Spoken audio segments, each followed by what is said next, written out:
હાર્દિક સ્વાગત છે। આજનો એક બહુ ગંભીર વિષય દરેક ધર્મના સંપ્રદાયને લાગુ પડતો, નો ડાઉટ જે પ્રમાણે મીડિયાએ સાથ આપ્યો છે, સહકાર આપ્યો છે અને સત્યવાદ જે લાવવાની કોશિશ સમાજ સામે કરી છે, દેશ સામે કરી છે, એના માટે આપ સૌ મીડિયાનો દિલથી ખૂબ ખૂબ આભાર માનું છું। મિત્રો, હકીકત એવી છે કે સાગરચંદ્ર સાગર નામના એક સાધુ, જેણે ખૂબ કોશિશ કરી કે હું સત્ય છું, એણે અલગ અલગ પ્રકારના જવાબો આપીને સંસારને, સમાજને, ધર્મને ખોટી રીતે મેસેજ આપવાની જે કોશિશ કરી છે, આજે અમે આપની સમક્ષ એક સત્ય હકીકત લઈને આવ્યા છીએ। ધર્મના નામે ધંધો, પાખંડ અને સાગરચંદ્ર સાગરના જે પ્રમાણે ફોટો વાયરલ થયા છે, તે ખૂબ જ શરમજનક બાબત છે। જે ટાઈપના ફોટો એમના વાયરલ થયા અને વાયરલ થયા બાદ જ્યારે એક પત્રકાર એમને પૂછ્યું કે આ ફોટાઓ જે વાયરલ થયા હકીકત શું છે, ત્યારે સાગરચંદ્ર સાગર કહે છે કે આવી કોઈ ઘટના ઘટી જ નથી, તો ફોટો ક્યાંથી આવે એનું અમને આશ્ચર્ય છે। આશ્ચર્ય તો અમને એમ લાગ્યું કે જ્યારે ફોટા આવ્યા નથી તો સાગરચંદ્ર સાગર તારે લેબમાં ફોટો ફોરેન્સિક લેબમાં એને તપાસ કરવાની જરૂર કેમ પડી? અને તપાસ કર્યા પછી એણે જે રિપોર્ટ આપીને જે સાધુ વેશની અંદર જે જૂઠ્ઠો પ્રચાર કર્યો, એ ખરેખર નિંદનીય છે। મિત્રો, આપની સમક્ષ આજે અમે લોકો એક એવો ફોરેન્સિક રિપોર્ટ, જ્યારે હકીકત જાણી પ્રિયાંકભાઈએ, ત્યારે પ્રિયાંકભાઈને થયું કે આમાં કંઈક ગડબડ લાગે છે। એમણે જે રિપોર્ટ કરાયો, જે ફોટા આપ્યા, રિપોર્ટ તો જરૂર આપ્યા પણ ફોટા કોઈને ના આપ્યા। આજે અમે વાસ્તવિકતા સાથે, ફોટોની સાથે સાગરચંદ્ર સાગરનો રિપોર્ટ તદ્દન ખોટો છે અને ખરેખર સત્ય હકીકત શું છે એ આજે અમે આપણી સમક્ષ લઈને આવ્યા છીએ। મિત્રો, સાગરચંદ્ર સાગરે જે પ્રમાણે દુષ્કૃત્ય કર્યું છે એ ખરેખર માફીને લાયક નથી। ધર્મના નામે ધંધો, સંસારનો ત્યાગ કર્યા પછી સાધુ ક્યારે પણ જૂઠ ન બોલે। સાગરચંદ્ર સાગરે જૂઠ ઉપર જૂઠ, જેનું પ્રમાણ અમે આપની સમક્ષ રજૂ કર્યું છે ને આપને એની લેબોરેટરીની કોપી પણ આપને આપી છે। આ પ્રમાણે જૂઠ્ઠાણા ફેલાવતો ધર્મના નામે એ વ્યક્તિ જો સાધુ વેશમાં બેઠતો હોત તો ખરેખર આપણા માટે, એટલે કે અમારા સંઘ માટે બહુ શરમજનક બાબત કહેવાય। સાગરચંદ્ર સાગરને કપડાં પહેર્યા સિવાય, સંસારમાં આવ્યા સિવાય હવે કોઈ બીજો ઉપયોગ છે જ નહીં। સાગરચંદ્ર સાગરે પાર્શ્વપુરમ નામનું એક તીર્થ મુંબઈ ગોવા હાઈવે પર બનાવ્યું। 18 એકર જમીન બિલ્ડરે એમને ફ્રી આપી। 18 એકરની અંદર 118 ડેરીઓ બનાવીને કરોડો રૂપિયા સાગરચંદ્રે સમાજ પાસેથી ભેગા કરી લીધા। એ પાર્શ્વપુરમની અંદર પણ સાગરચંદ્રે આજે દુષ્કૃત્ય કર્યા પછી ત્યાં પણ ટ્રસ્ટીઓ એને ના પાડી કે અમે તને અહીંયા ઉતરવા નહીં દઈએ।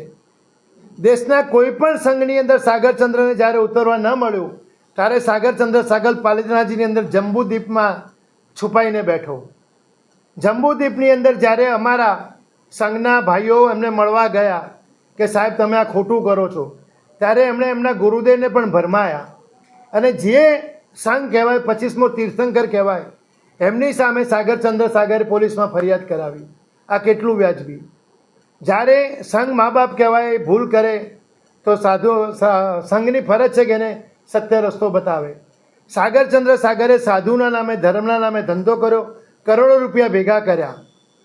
સાગરનો એક નાનકડો એવો પથ્થર લઈને અને સાગર પાર્શ્વનાથ ભગવાનના નામે સમાજની સામે રજૂ કરીને કરોડો રૂપિયાની ચાંદી ભેગી કરી। મિત્રો, એક પછી એક એના દુષ્કૃત્ય બહાર આવતા ગયા અને સમાજ હવે નિષ્ક્રિય સુષુપ્ત અવસ્થામાંથી જાગી ચૂક્યો છે, કારણ કે એને બોમ્બેના કોઈ પણ સંઘોની અંદર સાગરચંદ્ર સાગરને કોઈએ રાખ્યા નહીં। મારી તો આપણી ચેનલ થ્રુ દેશના તમામ ધર્મપ્રેમીઓને અપીલ છે કે જ્યારે આવા પ્રાઇવેટ ટ્રસ્ટો અને આવા પ્રાઇવેટ મંદિરો બનતા હોય એનો સખત વિરોધ કરો। કોઈ પણ એમાં એક પણ રૂપિયો ના આપે અને આ જે પ્રાઇવેટ તીર્થોના નામે જે પૈસા ઉઘરાવવાનું ચાલુ કર્યું છે એ પ્રાઇવેટ તીર્થો નથી, પણ અય્યાસીના અડ્ડાઓ છે. સાગરચંદ્ર સાગરે આવું એક દુષ્કૃત્ય ગોવા હાઈવે ઉપર પાસોપુરમની અંદર પણ એક સાધ્વીજી સાથે આ દુષ્કૃત્ય કર્યું, એના પણ ફોટા વાયરલ થયા. સાગરચંદ્ર સાગરને જ્યારે પૂછવામાં આવ્યું કે આ ફોટા, તો કે આ ફોટા મારા છે જ નહીં, લેબનો રિપોર્ટ છે.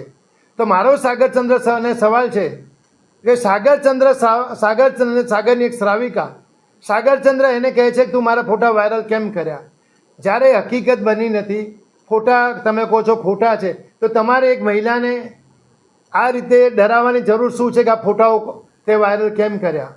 સાગરચંદ્ર સાગર દરેક જગ્યાએ જૂઠ્ઠો પડતો ગયો, અને આજે અમને એમ લાગ્યું કે શાસનની સેવા માટે, ધર્મની સેવા માટે, પ્રભુ મહાવીરના એક શાસનને આ ટાઈપના કલંકિત સાધુઓ, પાખંડી સાધુઓ સાધુ વેશમાં ન ચાલે, અને એના માટે જ અમે આપની સમક્ષ આવ્યા છીએ.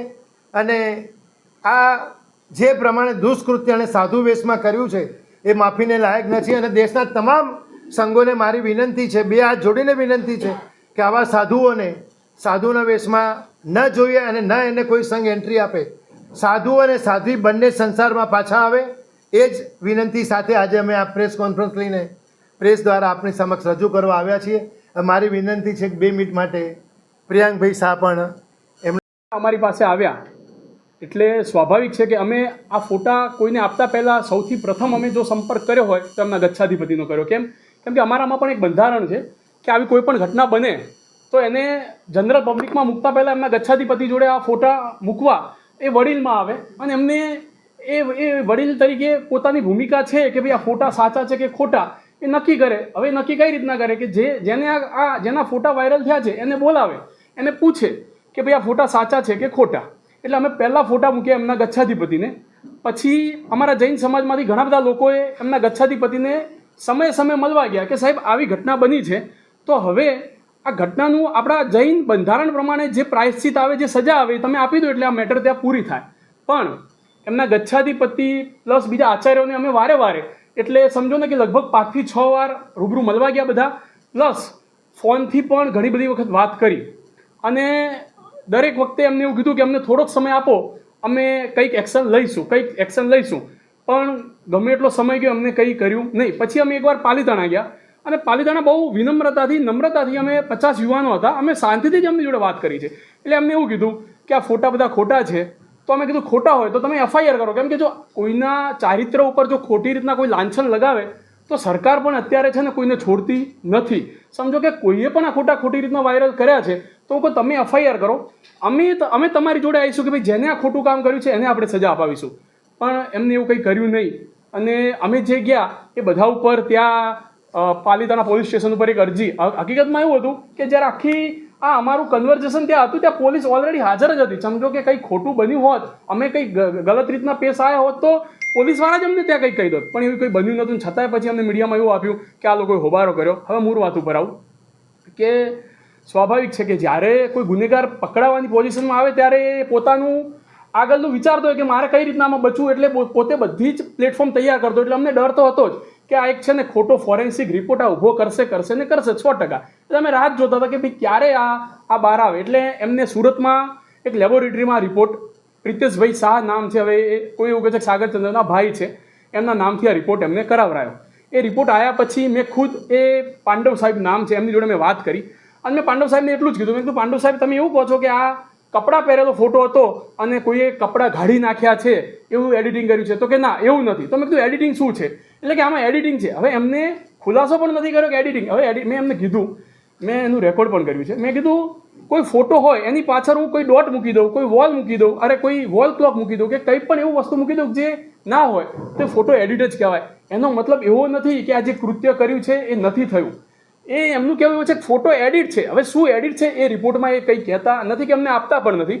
પછી મેં મારી રીતના સર્ચ કરી અને જે સારામાં સારી FSL મને લાગી ત્યાં મેં આપ્યું. મારી પાસે તમે માગશો તો આખી ટ્રેલ છે કે મારા મોબાઈલમાંથી ફોટા મેં જીમેલમાં લીધા, ત્યાંથી કોને ફોરવર્ડ કર્યા, બરાબર છે. અને એ જેને રિપોર્ટ આપ્યો છે એમાં પણ આખી અને હિસ્ટ્રી લખી છે કે કેટલા વાગે ફોટા ક્યારે આવ્યા, કોમ્પ્યુટરમાં કઈ ડ્રાઈવમાં સેવ કરેલા છે.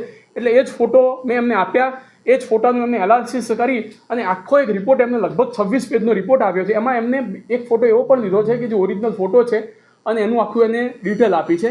આ 26 પેજના રિપોર્ટમાં બધું જ લખેલું છે કે એક પણ ફોટો એવો નથી કે જે એડિટ કરેલો છે. તમામ ફોટા સાચા છે. ઇવન FSL વાળાનો પણ કોઈને કોન્ટેક્ટ કરવો હોય તો કરી શકે છે, બરાબર છે. ઇવન FSL વાળા એમને એવું પણ કીધું છે કે તમે અમને બીજા પણ પ્રમાણ આપશો તો અમે બીજી રીતના સાયન્ટિફિક રીતના પણ આ વસ્તુને પ્રૂવ કરી આપીશું કે ભાઈ આ સાચું જ છે, બરાબર છે. એટલે એ રિપોર્ટના એમની પાસે બચવાનું એક જ સાધન હતું કે ખોટો રિપોર્ટ. એ રિપોર્ટના માધ્યમથી જૈન સમાજને ગુમરાહ કરતા હતા, બરાબર છે. હકીકતમાં તમે કોઈ રિપોર્ટ આવો પૈસા આપીને બનાવડાવી દો અને એમ કહો કે હું સાચો છું, તો તમે સાચા થતા નથી.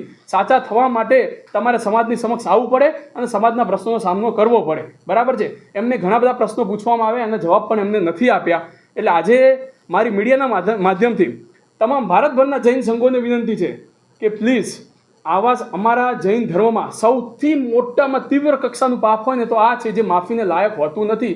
એમાં એક જ સજા હોય છે કે ભાઈ તું સાધુ વેશ છોડી અને સંસારમાં આવે અને કપડાં પહેરી લે, આ જ હોય છે.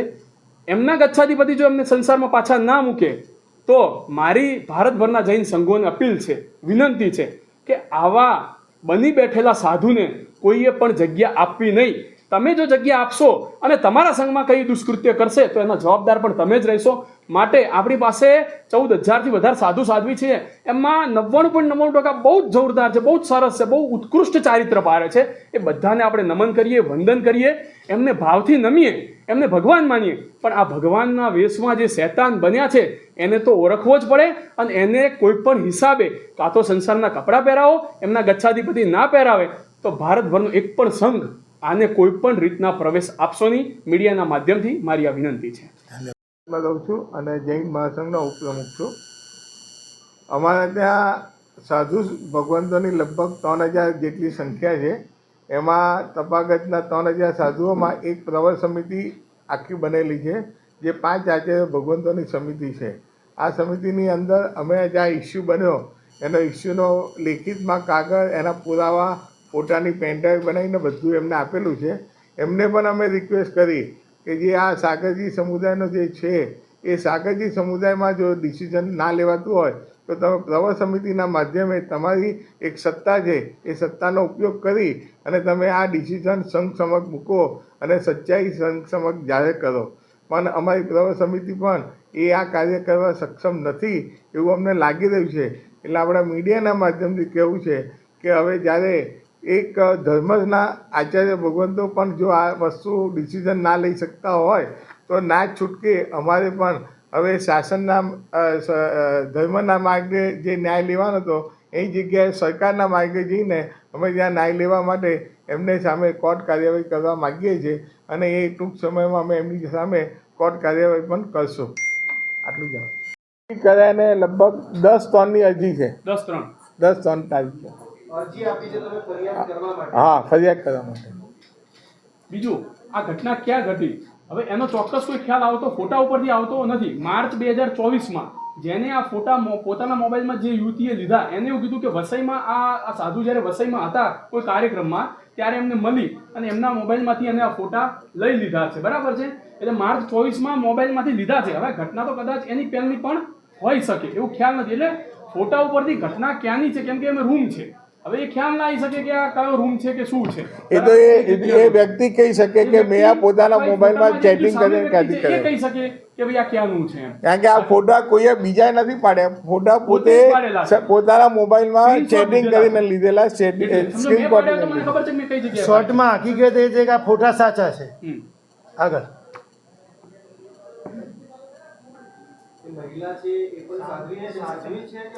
નહીં, સાધ્વી સાધ્વી. આમાં બે ના હું એક મિનિટ કહું. આની અંદર આની